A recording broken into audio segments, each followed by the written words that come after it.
అదే విధంగా కొత్త డివైడర్ నిర్మించడం, బ్యూటిఫికేషన్ మరియు స్ట్రీట్ లైటింగ్ ఈ పనులకు సంబంధించి ప్రారంభం ఇనాగరేషన్ చేయడం జరిగింది.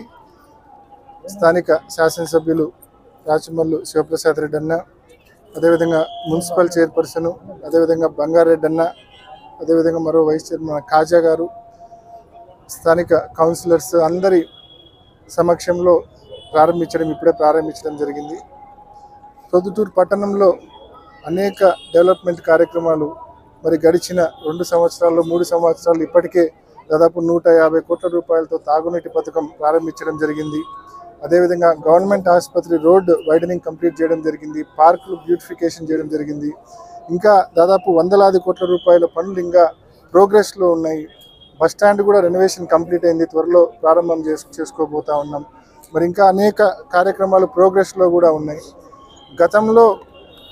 గత ప్రభుత్వాల్లో ప్రొద్దుటూరులో డెవలప్మెంట్ అంటే కేవలం ప్రొద్దుటూరులో ఉండే జనరల్ ఫండో లేకుంటే 14th ఫైనాన్స్లోనో వచ్చే డబ్బులు తప్ప పైనుంచి ప్రభుత్వాల నుంచి ₹1 వచ్చే పరిస్థితి లేదు.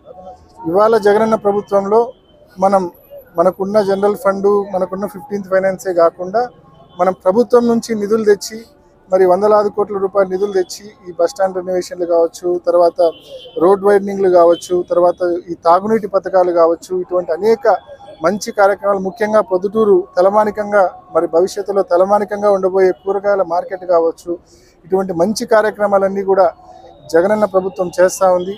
రాచమల్లి శివప్రసాద్ రెడ్డి గారి నాయకత్వంలో ఇన్ని మంచి కార్యక్రమాలు జరుగుతూ ఉన్నాయి. మరి ప్రజలందరూ కూడా తప్పకుండా ఈ జరుగుతూ ఉన్న మంచిని తప్పకుండా గమనించమని, వైఎస్ఆర్ కాంగ్రెస్ పార్టీని తప్పకుండా ఆదరించమని మనస్ఫూర్తిగా ప్రతి ఒక్కరిని మనవి చేసుకుంటా ఉన్నాం. జై జగన్.